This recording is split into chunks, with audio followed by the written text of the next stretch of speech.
အားလုံးပဲမင်္ဂလာပါကျွန်တော်ဒီဗီဒီယိုလေးထဲမှာတော့ဒီကျွန်တော်တို့ရဲ့ပေါ့နော် channel ကနေ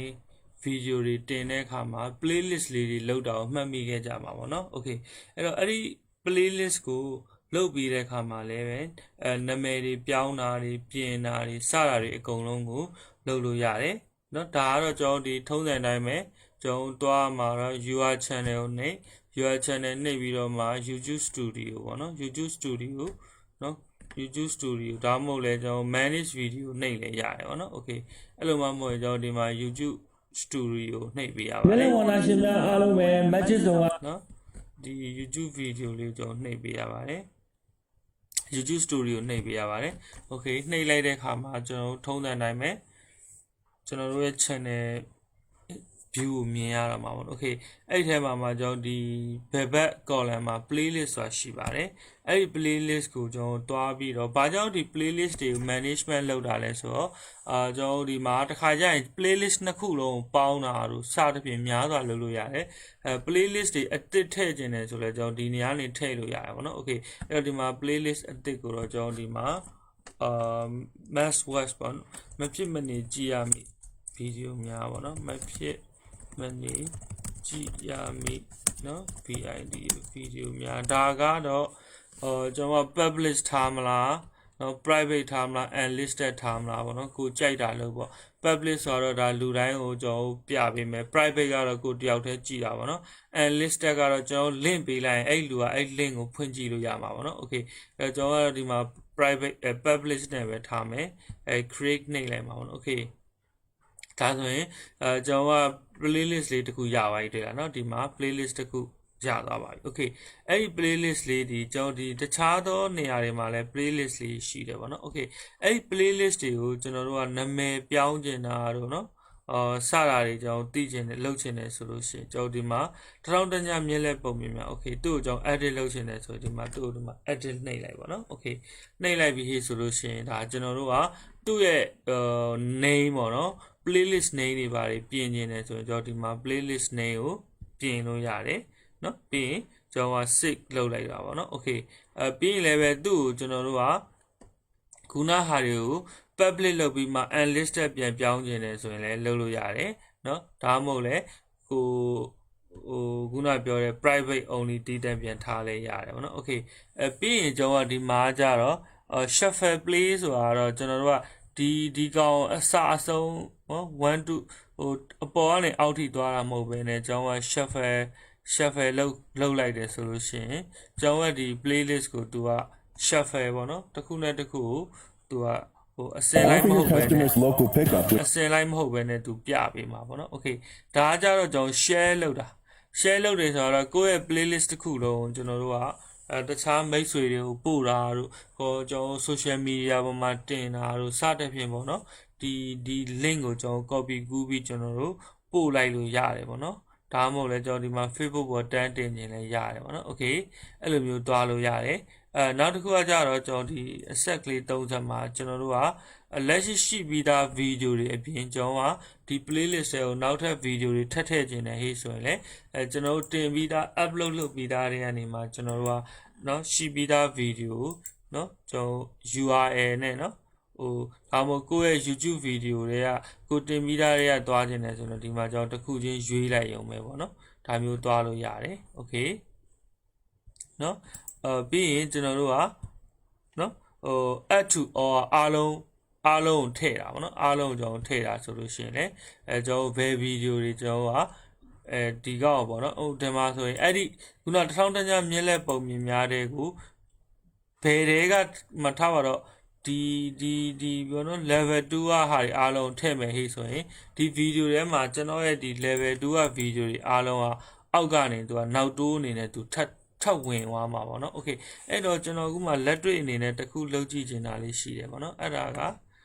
ကျွန်တော်ခုနကတော့ဒီ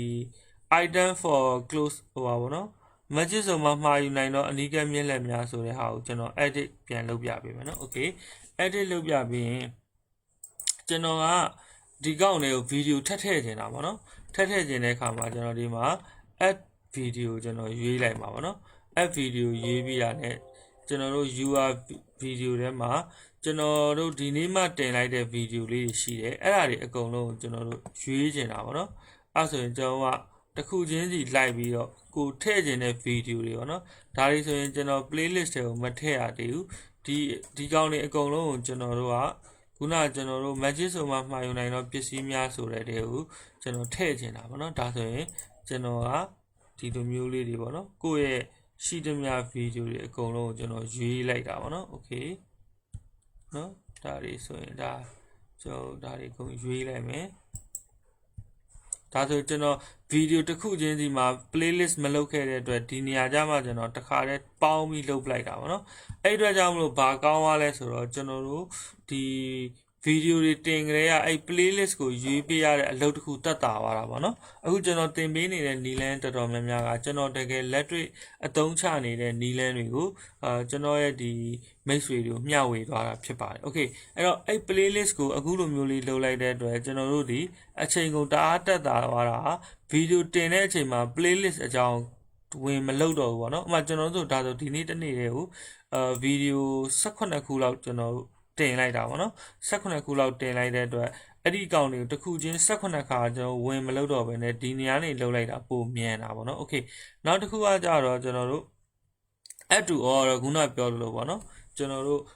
ရှိပြီးသား playlist တွေကိုအခြား playlist တစ်ခုလုံးကိုထိုးထည့်တာမျိုးပေါ့နော်ဒါကတော့ collaborative ဆိုတော့ကျွန်တော်က channel နှစ်ခုပေါင်းပြီးအလုပ်လုပ်လို့ရတာပေါ့နော်ဥပမာကျွန်တော်ဆိုရင်ကျွန်တော်မှာကျွန်တော်ရဲ့ဒီ playlist ကိုကျွန်တော်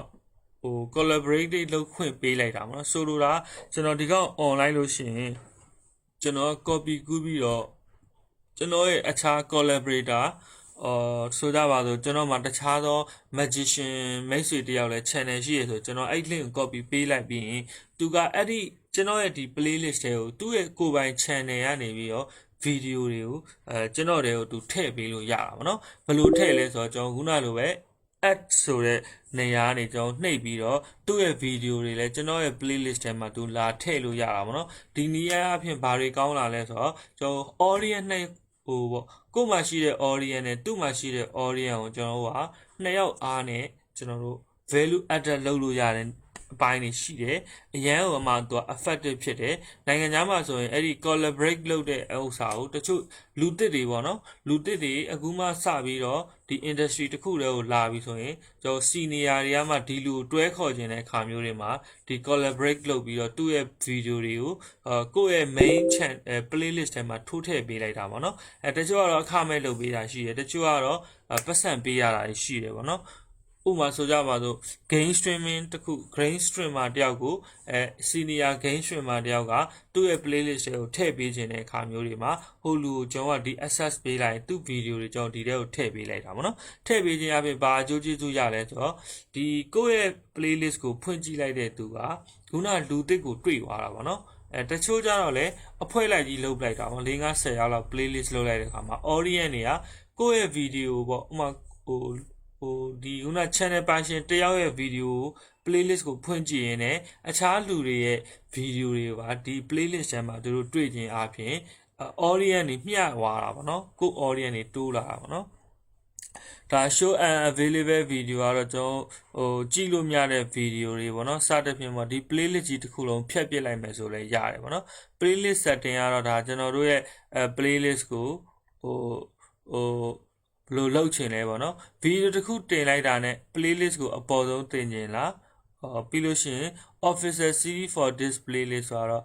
official အနေနဲ့ထားချင်လားပေါ့နော်ဒါကတော့အသစ်ထည့်လိုက်တိုင်းမှာဒီ playlist ကိုအပေါ်တက်လာအောင်ကျွန်တော်လုပ်တာပေါ့နော်အဲ့လိုမျိုးလေးကျွန်တော်တို့လုပ်ပေးထားလို့ရပါတယ် okay အဲ့တော့ကျွန်တော်တို့ဒီဗီဒီယိုလေးတွေမှာမျှဝေပေးသွားတဲ့အကြောင်းရင်းကတော့ကျွန်တော် playlist ကိုစနစ်ကျလုပ်ပုံလုပ်နည်းတွေပဲဖြစ်ပါတယ်အရန်ကိုမှအသုံးဝင်လာပါလိမ့်မယ်ဗီဒီယိုတစ်ခုတလေတင်တဲ့လူတွေအတွက်မသိတာပဲဗီဒီယိုတွေအများကြီးအလုပ်လုပ်တဲ့သူတွေဆိုရင်တော့walk ကိုအားဆိုင်ရတာအရန်ကိုတတ်တာလာပါလိမ့်မယ်အားလုံးပဲအဆင်ပြေကြပါသည်ဒီဗီဒီယိုလေးကနေကျွန်တော် playlist နဲ့ပတ်သက်ပြီးဘာတွေကိုရရှိသွားလဲဆိုတော့ comment မှာပြောခဲ့ပေးပါဦးနော်အားလုံးပဲ YouTube channel မှာဝင်ငွေများစွာရကြပါသည်